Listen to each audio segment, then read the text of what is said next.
Hi hello നമസ്കാരം. വിനീസ് കിച്ചണിലേക്ക് എല്ലാവർക്കും സ്വാഗതം. അപ്പോൾ ഇന്ന് വേറൊരു ബാക്ക്ഗ്രൗണ്ടിലാണ് നിങ്ങൾ കാണുന്നത് അല്ലേ. അപ്പോൾ നമ്മൾ നാട്ടിലേക്ക് വന്നിരിക്കുകയാണ്. ജസ്റ്റ് ഒരു 4 ദിവസത്തിന് വേണ്ടിയിട്ട് മാത്രം. ബിക്കോസ് കണ്ണേട്ടൻ്റെ അമ്മയുടെയും അച്ഛൻ്റെയും 50th വെഡിങ് ആനിവേഴ്സറി സെലിബ്രേഷന് വേണ്ടിയിട്ടാണ് നമ്മൾ വന്നിരിക്കുന്നത്. സോ ജസ്റ്റ് 4 ഡേയ്സിന് വേണ്ടി മാത്രം വന്നതാണ്. എല്ലാവരും എത്തിയിട്ടുണ്ട്. സോ നമ്മൾ ഇന്ന് രാവിലെയാണ് എത്തിയത്. സോ നിങ്ങൾക്ക് ഇനി കുറച്ച് ദിവസങ്ങൾ വരുന്ന എപ്പിസോഡ് ഞാൻ എന്തൊക്കെയാണോ ക്യാപ്ചർ ചെയ്തത് അത് നാട്ടിൽ നിന്ന് ഉള്ള വീഡിയോസ് ഞാൻ നിങ്ങൾക്ക് ഇടാം. ഓക്കെ. ആൻഡ് ഒരുപാട് പേര് നാട്ടിലെത്തി എന്ന് പറഞ്ഞപ്പോൾ എനിക്ക് മെസ്സേജ് അയച്ചിട്ടുണ്ടായിരുന്നു, അങ്ങോട്ട് വരുന്നുണ്ടോ ഇങ്ങോട്ട് വരുന്നുണ്ടോ, അവിടെ വന്നാൽ കാണാമോ എന്നെല്ലാം ചോദിച്ചിട്ട്. ഞാൻ ആകെ 4 ദിവസമേ ഉള്ളൂ. സോ ലോങ് വെക്കേഷനൊന്നുമല്ല. ഓക്കെ. സോ അതുകൊണ്ടാണ് ഞാൻ പറഞ്ഞത് ലൈക്ക് റിപ്ലൈ തന്നത് ലൈക്ക് 3 to 4 days മാത്രമേ ഞാനുള്ളൂ എന്നുള്ളത്. സോ യെസ്, കുറച്ച് ഞാൻ ക്യാപ്ചർ ചെയ്ത ഞങ്ങളുടെ ഗുഡ് ആയിട്ടുള്ള ഒരു നല്ല നല്ല മൊമെന്റ്സ് ഞാൻ നിങ്ങളായിട്ട് ഷെയർ ചെയ്യുന്നു. വരൂ, നമുക്ക് വീഡിയോയിലേക്ക് പോവാം. ഹലോ. അപ്പോൾ ഞാൻ ഇൻട്രൊഡക്ഷനിൽ പറഞ്ഞ പോലെ നമ്മൾ പാലക്കാട് ഒരു 4 ദിവസത്തേക്ക് വേണ്ടി വന്നിരിക്കുകയാണ്. നേരെ പോകുന്നത് കണ്ണേട്ടൻ്റെ വീട്ടിലേക്കാണ്. കണ്ണേട്ടൻ്റെ അച്ഛനും അമ്മയുടെയും 50ാമത്തെ വെഡ്ഡിങ് ആനിവേഴ്സറി സെലിബ്രേഷന് വേണ്ടിയിട്ടാണ് നമ്മൾ വന്നിരിക്കുന്നത്. അപ്പോൾ ഇതാ നമ്മൾ കോയമ്പത്തൂരാണ് ഇറങ്ങിയത്. മനുവിന് ഇപ്പോഴും ജെറ്റ് ലാഗിങ് മാറിയിട്ടില്ല. അതുകൊണ്ട് അവൻ്റെ ടൈമിങ്സൊക്കെ ഭയങ്കര മോശമായിട്ട് പോയിക്കൊണ്ടിരിക്കുകയാണ്. അങ്ങനെ നമ്മൾ പറളി തേനൂരാണല്ലോ കണ്ണേട്ടൻ്റെ വീട്, അങ്ങോട്ട് പോവുകയാണ്. 26-ാം തീയതി രാവിലെയാണ് നമ്മൾ എത്തിയത്. 27-ാം തീയതി ആണ് വൈകുന്നേരമായിട്ടാണ് നമ്മൾ ചടങ്ങ് എല്ലാവരെയും വിളിച്ചിട്ടുള്ള ഗെറ്റ് ടുഗദർ പോലെ ചെയ്യാൻ ഉദ്ദേശിക്കുന്നത്. സോ യെസ്, ഇതാ കണ്ണേട്ടൻ്റെ വീട്ടിലേക്ക് എത്തി.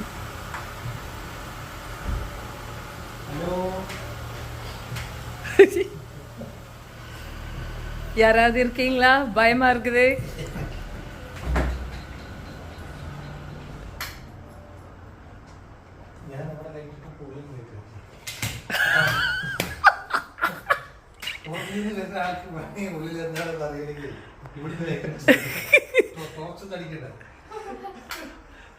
யாராவது இருக்கீங்களா?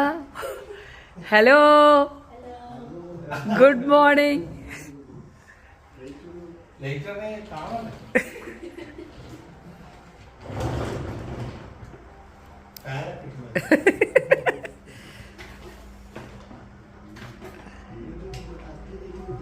അത് പുറത്തുനിടാ അറിയില്ലേ? അച്ഛൻ്റെ ഹൈറ്റ് ആയില്ലേ? ഹലോ ജാ. ഉള്ളിന്നും വെളിയിന്നും ഒക്കെ ലൈറ്റ് ഇടാല്ലേ?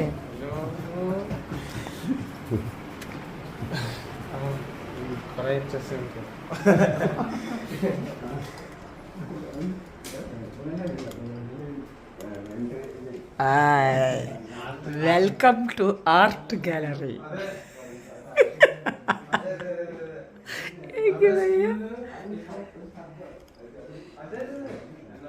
ഹലോ ഹലോ ടീച്ചറെ. ഇല്ല,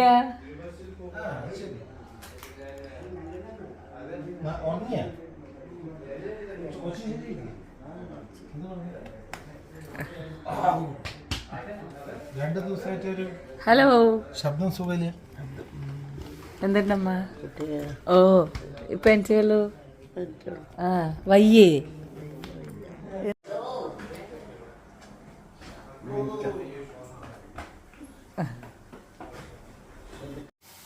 വിസിലെടുത്തേ? സിമ്മാക്കണ? അയ്യോ,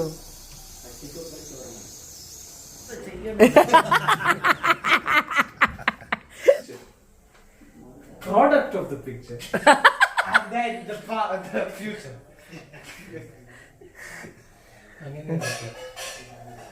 അതിമനോഹരമായ ആചാരങ്ങൾ. കണ്ണേട്ട ഇതിൽ കണ്ണേട്ടന് എന്താ അങ്ങനെ? ഓ, അതെന്ത് ഒരു മൊത്തത്തിലൊരു കളലക്ഷണം അല്ലേ? ആ നോട്ടം നോക്ക്. അല്ല ഞാൻ ഇതൊക്കെ എടുത്ത് മാറ്റിക്കളയാ. അല്ല ശരിക്കും നോക്ക് ഞാൻ ഇരിക്കണത്. ഒരു കുട്ടി. അതെ, അല്ല എന്റെ മുഖം തന്നെ. Coming out. What is coming out? What is the hairstyle? Hey, look at the little one. Kichu look. I look flabbergasted. Oh, look at him. Flabbergasted. എന്താണ് ഒരേട്ടന് ഏർത്തേമ്മയും വന്ന ഇങ്ങനെയാണ്. ഹലോ, എന്തുണ്ട് വിശേഷം? ഗുഡ്. പിന്നെ നമ്മൾ എല്ലാവർക്കും ഇഷ്ടപ്പെടുന്ന ഒരു കാര്യം, എല്ലാവരുടെ വീട്ടിലും നടക്കുന്നത് തന്നെയായിരിക്കും. കൊണ്ടുവന്ന ഗിഫ്റ്റ്സ് കാര്യങ്ങളെല്ലാവരും തമ്മിൽ കൊടുക്കുക എന്നുള്ളത് അതൊരു പ്രത്യേക സന്തോഷമാണ്. കൊണ്ടുവന്ന എന്താ പറയുക, ഭക്ഷണങ്ങൾ അല്ലെങ്കിൽ ചോക്ലേറ്റ്സ്, അതേമാതിരി തന്നെ ഗിഫ്റ്റുകൾ എക്സ്ചേഞ്ച് ചെയ്യുമ്പോൾ ഉണ്ടാകുന്ന സന്തോഷം. അത് കഴിഞ്ഞിട്ട് നമ്മൾ ഭക്ഷണമൊക്കെ കഴിച്ചു. കണ്ണേട്ടൻ്റെ ഒടുവിലത്തെ അനിയനും വൈഫും കുട്ടികളും എല്ലാവരും ഓൾറെഡി എത്തിയിട്ടുണ്ടായിരുന്നു. സോ അവർ കാനഡയിലാണ്, അവർ ഓൾറെഡി എത്തി. അപ്പോൾ അങ്ങനെ നമ്മൾ രാവിലെ തന്നെ അമ്മയുടെ സിഗ്നേച്ചർ റെസിപ്പി ആയിട്ടുള്ള ഇഡ്ഡലി ഇഷ്ടമാണ് രാവിലത്തെ ബ്രേക്ക്ഫാസ്റ്റിന് ഉണ്ടായിരുന്നത്. പിന്നെ അതിനുശേഷം നമ്മളെല്ലാം ഫുഡ് കേറ്ററിംഗ് ഓർഡർ ചെയ്യുമായിരുന്നു. ബിക്കോസ് ഇത്രയും പേർക്ക് എല്ലാവരും കൂടി ഇതൊന്ന് ഉണ്ടാക്കണ്ട, അതിന് പകരം നമ്മൾ ടൈം സ്പെൻഡ് ചെയ്യാം, കുറച്ച് ദിവസമല്ലേ ഉള്ളൂ, അതുകൊണ്ട് നമ്മളെല്ലാം തന്നെ ഓർഡർ ചെയ്തിരിക്കുകയായിരുന്നു. അത് കഴിഞ്ഞിട്ട് അമ്പലത്തിലത്തെ പ്രസാദം നമുക്ക് കിട്ടിയിട്ടുണ്ടായിരുന്നു. ഇത് തിരുവഞ്ചി ശിവക്ഷേത്രത്തിലത്തെ പായസമാണ്.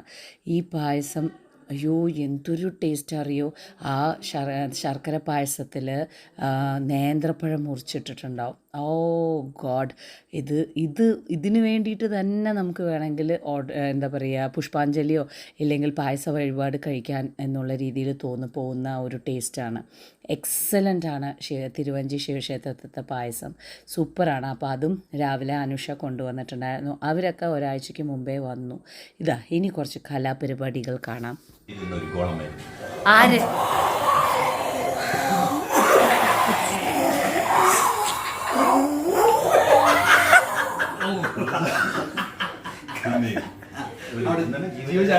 ജീവജാലങ്ങൾ പൊട്ടി പോണെന്ന്.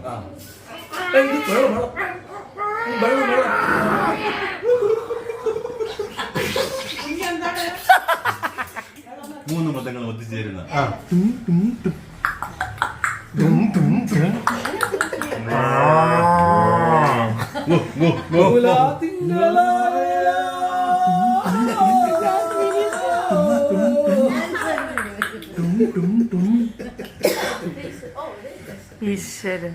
കഴിഞ്ഞു. ഇതൊക്കെ അല്ല, ഇതെല്ലാം ഒത്തുചേരും. ഈ ആഘോഷങ്ങളെല്ലാം ഒത്തുചേരുമ്പോൾ തൃശ്ശൂർ പൂരമായി ഒരു ഉത്സവം പറമ്പിലേക്ക്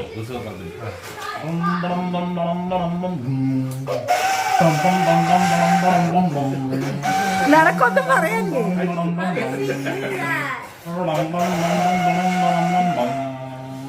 വെടിക്കെട്ട് ആരംഭിക്കുകയായി.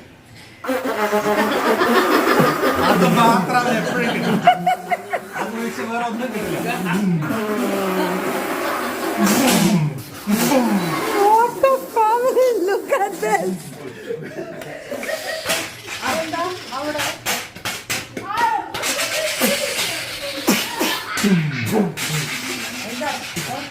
ഇങ്ങനെയൊക്കെയാണ് നമ്മൾ എല്ലാവരും കൂടിക്കഴിഞ്ഞാൽ ഉണ്ടാവുക ഫൺ ടൈം സ്പെൻഡിങ് എല്ലാവരും കൂടിയിട്ട്. എൻ്റെ ആസ് യൂഷ്വൽ കുട്ടികളെ കാണാൻ ഞാൻ വന്നു. ആൻഡ് എപ്പോഴും അവർ ഇപ്പോഴും നമ്മളെ അതേപോലെ തന്നെ ഓർത്തിരിക്കുന്നു എന്നുള്ളതാണ്. ഞാൻ മാത്രമേ അവരുടെ അടുത്തേക്ക് പോകാറുള്ളൂ. അച്ഛൻ അമ്മ ഇപ്പോൾ അച്ഛൻ പോവാറില്ല, ബിക്കോസ് അച്ഛനെ അവർ തള്ളി മറിച്ചിടുന്ന പോലത്തെ ഉള്ള സ്നേഹപ്രകടനങ്ങളാണ്. അപ്പോൾ ഞാൻ മാത്രമേ മരുമക്കളിലും അതേമാതിരി തന്നെ കണ്ണേട്ടനായാലും ബ്രദേഴ്സായാലും പോവാറില്ല. അവരായിട്ട് ഞാൻ മാത്രമേ ക്ലോസ് ഉള്ളൂ. അത് കഴിഞ്ഞിട്ട് അനുവമ്മായും കുട്ടിമാമനും വന്നിട്ടുണ്ടായിരുന്നു. അനുവമ്മായി നന്നായിട്ട് സ്റ്റിച്ച് ചെയ്യും. അനുവമ്മായി എനിക്ക് വേണ്ടിയിട്ട് നമ്മുടെ വിനീസ് കിച്ചൻ്റെ ടേബിൾ മാറ്റ് ചെയ്ത് കൊണ്ടുവന്നിട്ടുണ്ടായിരുന്നു. എനിക്ക് സ്പ്ലീഡൂന് വേണ്ടിയിട്ട് ചെയ്യാൻ വേണ്ടിയിട്ട് ഒരു 6 പീസ് കൊണ്ടുവന്നിട്ടുണ്ടായിരുന്നു. എക്സലൻ്റ് ആയിരുന്നു അത് കാണാൻ. അത് കഴിഞ്ഞിട്ട് ഉച്ചയ്ക്ക് ഊണ് നമ്മൾ പുറത്തുനിന്നാണല്ലോ കേറ്ററിംഗ് പറഞ്ഞിട്ടുണ്ടായിരുന്നത്. എല്ലാവരും കൂടി ഇരിക്കുക കഴിക്കുക എന്നുള്ളത് തന്നെയായിരുന്നു. കണ്ണേട്ടൻ്റെ രണ്ടാമത്തെ അനിയനാണ് ആ ഓറഞ്ച് ഷർട്ട്, മൂന്നാമത്തെ അനിയനാണ് ഇപ്പുറത്തുള്ള ബ്രൗൺ ഷർട്ട്. എല്ലാവരും വന്നിട്ടുണ്ടായിരുന്നു. എന്നിട്ട് നമ്മൾ അമ്മായി ഒരു ഷുഗർ ഫ്രീ ആയിട്ടുള്ള രീതിയിൽ കേക്ക് കൊണ്ടുവന്നിട്ടുണ്ടായിരുന്നു. അപ്പോൾ ആ കേക്ക് കട്ട് ചെയ്യുന്ന ഒരു ചടങ്ങാണ് നിങ്ങൾ കാണാൻ പോകുന്നത്.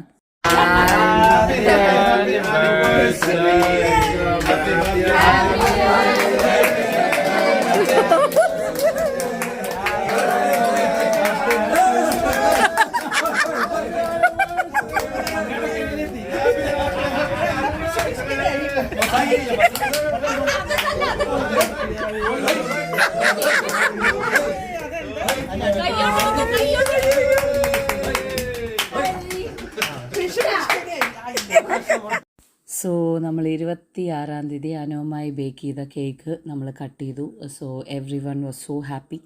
ആൻഡ് നമ്മൾ അന്നത്തെ ദിവസം വൈകുന്നേരം നമ്മൾ അമ്പലങ്ങൾ കവർ ചെയ്യാമെന്ന് വിചാരിച്ചു. പാലക്കാടുള്ള ഞങ്ങൾ എപ്പോഴും പോകുന്ന അമ്പലങ്ങൾ. സോ അത് കവർ ചെയ്യുക എന്നുള്ള രീതിയിലായിരുന്നു. നേരെ മറ്റേ കല്ലിങ്കലുള്ള ചെമിട്ടിയക്കാവ്, അത് കഴിഞ്ഞിട്ട് പുത്തൂരുകാവ്, കൽപ്പാത്തി, അതേമാതിരി നമ്മുടെ തപോവനം, ഇതൊക്കെയാണ് വൈകുന്നേരം നമ്മൾ പോയത്.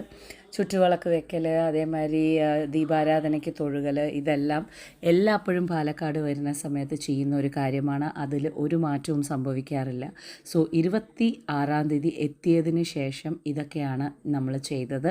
ഇനിയുള്ള ദിവസങ്ങൾ 2 ദിവസം മാത്രമേ ഉള്ളൂ നമ്മുടെ കയ്യിൽ. 29-ാം തീയതി രാവിലെ 6:30 നമ്മൾ ഷാർജയിൽ ലാൻഡ് ചെയ്യും. അത്രേ ലീവുള്ളൂ നമുക്ക്. അപ്പോൾ ഫസ്റ്റ് ഡേ ഭംഗിയായിട്ട് കഴിഞ്ഞു. ഇനി വരുന്ന എപ്പിസോഡുകൾ ചടങ്ങുകളുടെ ആയിരിക്കും.